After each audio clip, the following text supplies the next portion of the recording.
All right, folks, we're back here on CTK. It's time now to go head-to-head. Each week we debate hot topics buzzing around town. Let's welcome in our Colts insider. There he is, Kevin Bowen, ready to go today against Ken. And we're not going to talk about the golf yesterday, Kevin, so we'll keep that low-key, although you played extremely well. Welcome to the team, man. You ready to take Ken on head-to-head? I am ready. I'm ready. Ken and I stared eye to eye in golf yesterday. It's time to do it now. All right. Hey, Kevin, I just want to say the last two guys that were in your position, I ran them off because I beat them up every week. So hopefully you'll fare a little bit better. Yeah, you took care of business last year. Yeah, right. And Mike Wells as well. Okay, so here we go. Question number one, fellas, and let's have some fun. Here we go. We can't talk about the Colts without talking about their situation, and with running back Jonathan Taylor begins the season on the PUP list and can return to Week 5 at the earliest. What letter grade would you give Taylor and the Colts for how this entire situation was handled? Ken, you're up, man. AC, I'm giving this a D. You know, Ballard in his press conference last week said he pays his best player. So what do you do this season?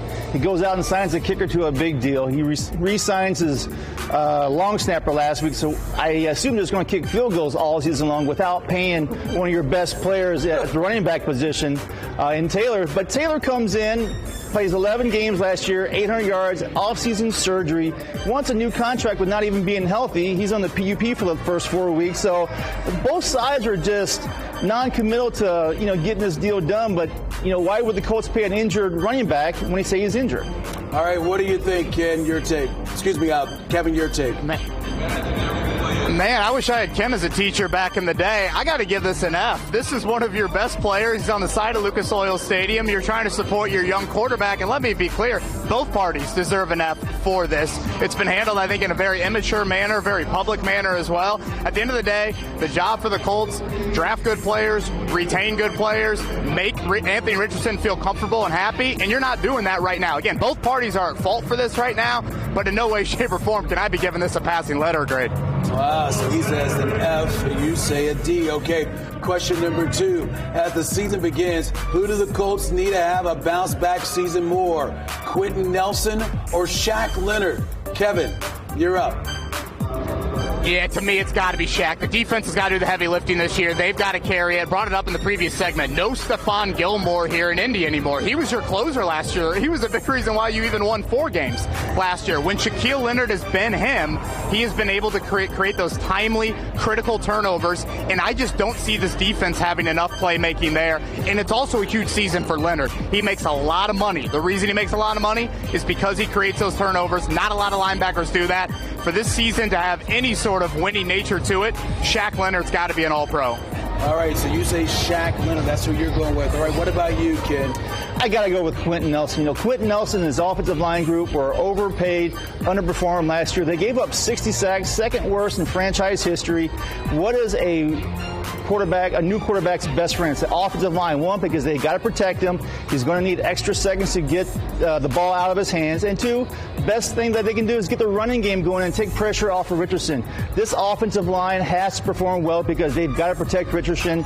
He is the Colts' shining new toy, and they got to protect him more than the Colts' offensive line did Luck. Luck lasted, 5 or 6 seasons, and he was out. So you got to protect your new toy in Richardson for him to last 10 or 12 years. Okay, so here we go. The final question here this morning on CTK. Anthony Richardson spent 8 hours at the Colts complex on his day off on Tuesday, preparing for his first NFL start. On a scale of 1 to 10, how confident are you that Richardson will live up to the hype this season? Ken, your go. His first season, I'm giving this a 7. He is the shiny new toy that's coming in here. He's a great athlete with great expectations for the Colts. Let's see how they protect him. Let's see how they use him. Let's see. He's only had 13 starts in his college career, so we got to make sure that this game is not too big for him his first year, not to put too many expectations on him, because this could be a long year for the Colts in this little rebuilding stint they're going through. All right, so what about you? What are you going with, Kevin? Yeah, I'll say 5.5, 6. Again, I worry about the current support for him, but I think Shane Steichen is the ideal play caller, head coach for Anthony Richardson. The quarterback resume for Steichen is very impressive. I think he's open-minded to catering to Anthony Richardson's strengths, and that's why I think Colts fans should feel most confident about this pick. This is a guy that brings a modern approach, and it's needed to cater to Anthony Richardson. But in this year, I still worry about the support a little bit, if it's enough. So I'll say 5.5, 6 just here in 2023. Okay, so there you have it there.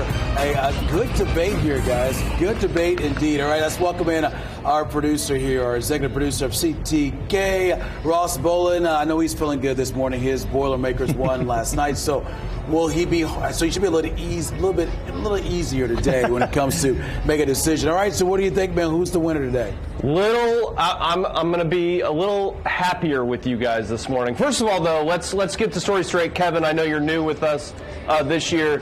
Ken did not own the last two guys, so don't let him lie to you that way. If we want to check the records, we can. But Kev, I think you'll be all right with Ken. He tends to toe the line a little bit too much. As far as this goes today, I totally agree with Kevin on question number 1. This has to be an F on both sides. Ken, a D is not going to work. As Kevin said, I could have used you at University of Indianapolis because this is definitely an F. I agree with Ken more on question 2. I think it's big Q just because of the young quarterback. And then question 3, you guys were very similar, so I'm not going to go one way or the other on question 3. To me, I'm going to go with the veteran this week. Week 1, let's throw Ken a bone. Wow, Let's throw Ken a bone. I might be out here after 1 week after that. Hey, it's all good, my brother. It's all good. We still got 17 more weeks to go, man. 17 weeks. We include the bye week as well. So thank you, Kevin. Great job, man, as always. And, of course, he's right here with us, our Colts Insider. Welcome to the team, Kevin Bowen. Job well done. Ken, congrats on the win. All right.